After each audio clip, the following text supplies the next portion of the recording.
বন্ধু বান্ধৱীসকল, মোৰ YouTube channel এছকে তানমিৰ ষ্টুডিঅ'লৈ সকলোলৈ স্বাগতম জনাইছো। আপোনালোকৰ মাজলৈ লৈ আনিছো নতুন ভিডিঅ'লৈ। আহক সকলোৱে মিলিজুলি ভিডিঅ'টো অলপ স্কিপ নকৰাকৈ ভিডিঅ'টো সম্পূৰ্ণকৈ চাওঁ।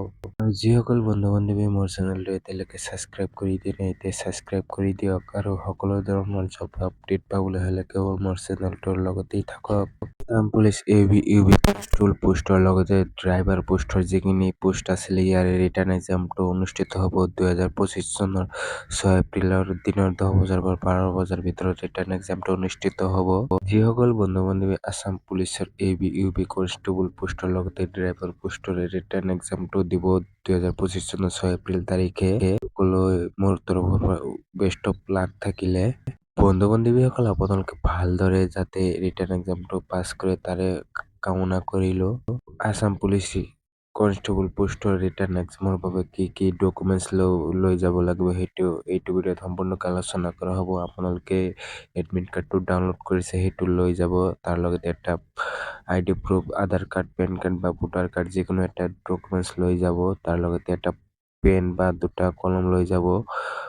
বন্ধু বান্ধৱীসকল, আপোনালোকে ৰিটাৰ্ণ এক্সামৰ বাবে কোনো ধৰণৰ মোবাইল, ঘড়ী বা কেলকুলেটৰ হিচাপ কৰিবলৈ যিকোনো ইলেক্ট্ৰনিক বস্তু লৈ যাব নোৱাৰিব। আছাম পুলিচ ইউবি কনষ্টেবল পোষ্টৰ যিখিনি ৰিটাৰ্ণ এক্সাম অনুষ্ঠিত হ'ব, সেইখিনি পোষ্টৰ বাবে 100টা কুৱেশ্যন থাকিব আৰু 50 মাৰ্ক থাকিব। এটা কুৱেশ্যনৰ বাবে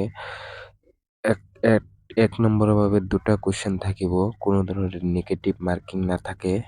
সেইকাৰণে বন্ধু বান্ধৱীসকল, আপোনালোকে যিটো কুৱেশ্যন নোৱাৰিব সেইটো কৰি থৈ আহিব। যিহেতু এইটো প্ৰশ্নৰ এক্সামৰ পৰা কোনো ধৰণৰ নিগেটিভ মাৰ্কিং নাথাকে, সেইকাৰণে 100টা কুৱেশ্যনৰ 100টাই কৰি থৈ আহিব। আৰু OMR চিটটো ভালদৰে ফিল আপ কৰিব, নিজৰ ৰোল নম্বৰটো চাই ভালদৰে ফিল আপ কৰিব। তো বন্ধু বান্ধৱীসকল, আপোনালোকে এক্সামটো ভালদৰে দিয়ক তাৰে কামনা কৰিলো। আৰু মোৰ এইটো ভিডিঅ'ত ইমানখিনি আছিল। মোৰ এইটো ভিডিঅ'ত কওঁতে যদি কিবা ভুল হৈছে সেইটো কমেণ্টৰ মাজেদি জনাই দিব। নেক্সট ভিডিঅ'টোৰ ইয়াৰ শুধৰণি কৰা হ'ব। সকলোলৈ ধন্যবাদ।